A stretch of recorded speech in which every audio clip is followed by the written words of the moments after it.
Hey everyone, Georgia Watcher 317. It's been a few weeks since my last video, and Helene came through, and that was part of the reason why you haven't heard from me in a while. I'm a North Carolinian. I was born and raised in Western North Carolina, and I've got all my family. My parents are still there, my brother and his family. I've got aunts and uncles and cousins. And so for the last few weeks, my focus has been a little bit different. We actually had some of our family come and stay with us. They are fine. But the folks that were hit by Helene, it's just been so slow moving to recover. I'm the executive director of a food bank here in rural Georgia, and so one of our objectives was to send a load of supplies back with my brother and his family to kind of distribute to the community. But we're trying to figure out how we go back and be very intentional with our time and our resources and target some specific families closer to the holidays that are going to need a lot of extra support. So your prayers are greatly appreciated for those folks. Degrees of separation, just few degrees of separation between people that you're related to and people that you know, and everything that happened in Western North Carolina. But a couple of things, few things I want to talk about tonight.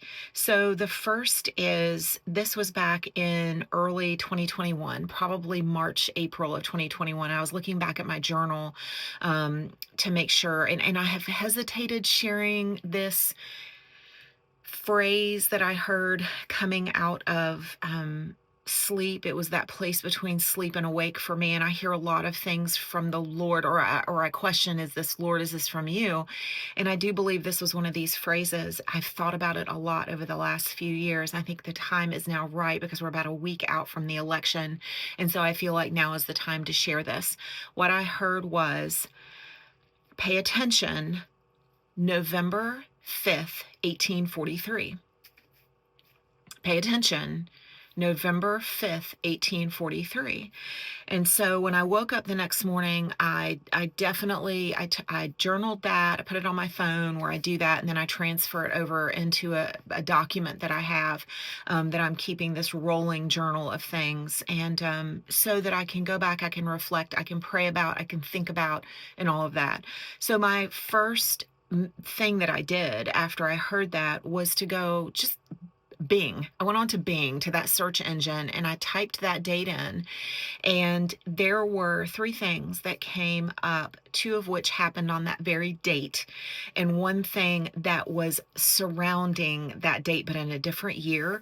And I thought all three of these were interesting, and so I just wrote them down. And the three things that I learned about November 5th, 1843 is the first, that in the country of Cuba, there was a slave named Carlotta who basically led a revolt and freed a ton of slaves from a sugar plantation. And so the second thing was that Joseph Smith and Brigham Young were having dinner at Joseph Smith's house. And during dinner, Joseph Smith got very ill to the point where he had to go outside and he was vomiting. He was very sick. He accused his own wife that night of trying to poison him because she did not agree with his views and standpoint on polygamy. Okay, so I thought that was very interesting. The third thing that I found was, and a lot of people, know about this if you know stuff, about history and things, but Guy Fawkes Night, Fawkes, Guy Fawkes Night, he led a rebellion of sorts, and there was a poem later written about him that said something to the effect of, remember, remember the 5th of November, gunpowder, treason, and plot. And it was this uprising against British Parliament, against the Royal Crown, and some other parties.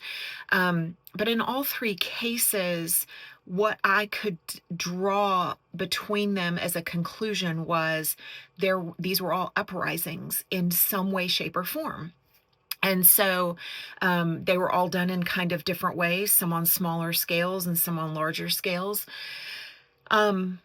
But all three of those things struck me as very interesting. It wasn't until, fast forward maybe a year, that I happened to look forward and notice that November 5th is election day this year. And so I thought that was very interesting. Um, I'll let you sit in that. I'll let you percolate in that a little bit. But I feel like that we're getting so close to the election, it might be time to kind of share that. Um, the other thing that the Lord has been very pressing into my spirit the last few days is, and we've been having some dialogues, and I say we, me and some of my girlfriends who are kind of the persuasion that I am, which is, um, and I've shared this before because I run a food bank. Part of my job is to be forward thinking, is not to just think of the here and now, but to think about strategies for a time in the future, like disaster recovery, business continuity kind of things.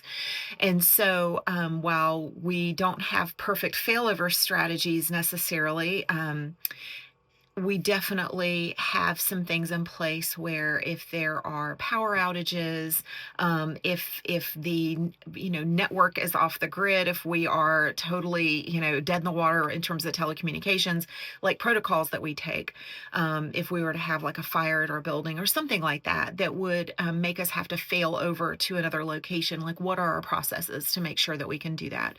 And so part of that is to ensure that I'm looking ahead and I'm thinking about things coming.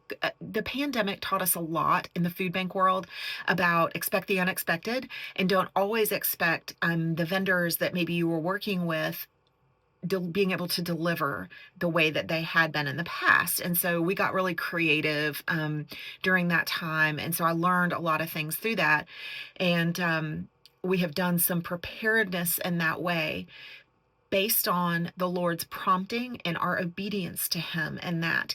And so I feel the same way about my family. And so I prepare in terms of, if grocery store supplies were down or low, or the trucking industry, if the supply chain got disrupted again, what that would look like, not just for the people that I serve as executive director of the food bank, but also my own family. And so these discussions we've been having recently are more regarding this time that we are living in, biblical time that we are living in, and that we are optimistically, as believers in Christ, looking forward to His return, maybe the rapture of the church. This is not a conversation about are you a pre, a mid, a post tribber. Maybe you don't even believe that there is a tribulation or not a tribulation, but a pre or a rapture event, that the bride will simply live through the tribulation. You may believe that, and that's not what this is about, because there are a lot of scholarly, wonderful, godly people who politely disagree, and this is not a salvational problem. This is not, it has to do anything with salvation. This is simply a rapture event. And I do believe that there are scriptures to support a rapture event. And I'm smiling because it's kind of exciting to think about that, because this life is really hard. It's hard for a lot of people. And so our discussions, I said all that to say, our discussions have been around leave behind notes, rapture leave behind notes. And it's the things that we want to leave for whomever, whether it's family that we're not Christ followers, whether it's people in our own community or our friends or neighbors, whatever, that will come seeking us out. And so we have been talking about this leave behind. What does that look like? Does it look like a note? Does it look like a time capsule of sorts? Does it have things in there? What exactly do we want to leave behind? And so I would say over the last 48 hours, the Lord has pressed me so much on doing this leave behind. And so I did. I worked on it yesterday. It is 2 pages. It is short and sweet and to the point. It points to the cross. It points to the gospel. It points to specific scriptures. It also gives some details about what may be said about a big disappearance, and what may be told to people about the reasoning it away, so to speak. And so I put this together out of pure obedience. Like I just felt prompted. And so as my husband was coming to go to bed last night, he was like, "What you been working on all day?" And I was like, "Well, a lot of different things, but this particular thing is what I'm finishing up right now." And I told him, and he was like, "What?"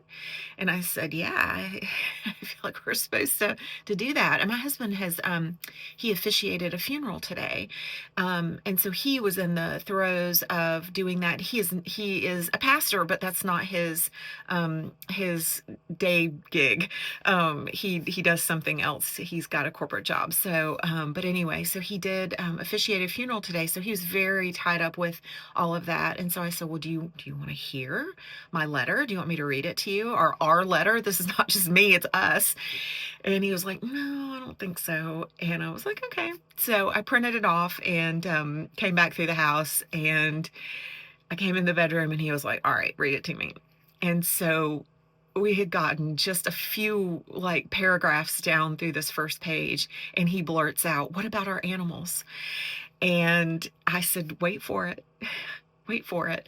And the very last, couple of sentences were about, "We have these animals and these are their names. We fully expect they will have gone in the rapture with us since they belong to believing owners.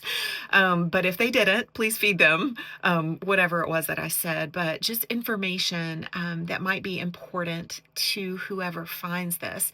And also my instruction on here's how this is going to play out. The clock is ticking now, and you've got 7 years. It's going to be really hard 7 years. And the first 3.5 are going to look like this, and the last 3.5 are going to look like this.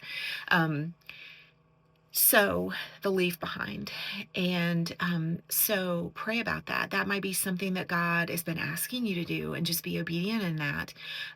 It might just be that exercise of hearing from the Lord, and being obedient in the small things, so that you can steward the larger things more effectively. And so I'll definitely say, go for it. If you're thinking about it, now's the time. There's a sense of urgency in the kingdom and the spirit. Um, as we are ministering in the line of all these families that we serve, there are a lot of Christ followers. Food banks are not a poor person thing anymore. It used to be many, many years ago. That's what it looked like. Food banks are a survival thing. And so people that are hardworking, well educated, they're just not able to make it. They're who our clients are. We have lots of different walks of life, and lots of different socioeconomic levels and education levels, and these are people that in your community. And so as we're having these conversations in the line, because we don't just feed physically, we feed spiritually too. We have a prayer tent, and we're doing these car side conversations. We're having these really deep conversations, and we know folks, like we have gotten to know them over time. It is our business to get to know them. And so as we're having these dialogues, it is astounding the numbers of people who are not in our inner circle, who are not hearing necessarily the same things we're hearing day in or day out, or reading the same things, or listening to the same podcasts, or anything like that. There's this press in the kingdom right now, that there is this sense of something is on the horizon. There is something we're at the precipice of something. And so don't delay. Have those conversations with your family members, the ones that are maybe not Christ followers. It is not the time to withhold. It is not the time to be shy. My husband did a beautiful job of delivering the gospel message to the folks at the funeral today, and they were a mixed audience. This was a family friend of ours that passed away, and their daughter asked him to officiate. And it was a mixed bag of some believers, probably, and some non-believers. And so he did this just beautiful job of explaining the gospel message through his own brokenness. And so it was very well received. And he had this captive audience of maybe 100 people, maybe more than that. I'm not really sure. I didn't turn around and look, but um, God giving opportunities to because the woman that passed, she loved Jesus. And so there was just this opportunity that God created or allowed my husband to step into and to share the gospel. And that's what it's all about in this 11th hour of time. So, um, pray for each other. Pray for the folks that are still recovering from Helene.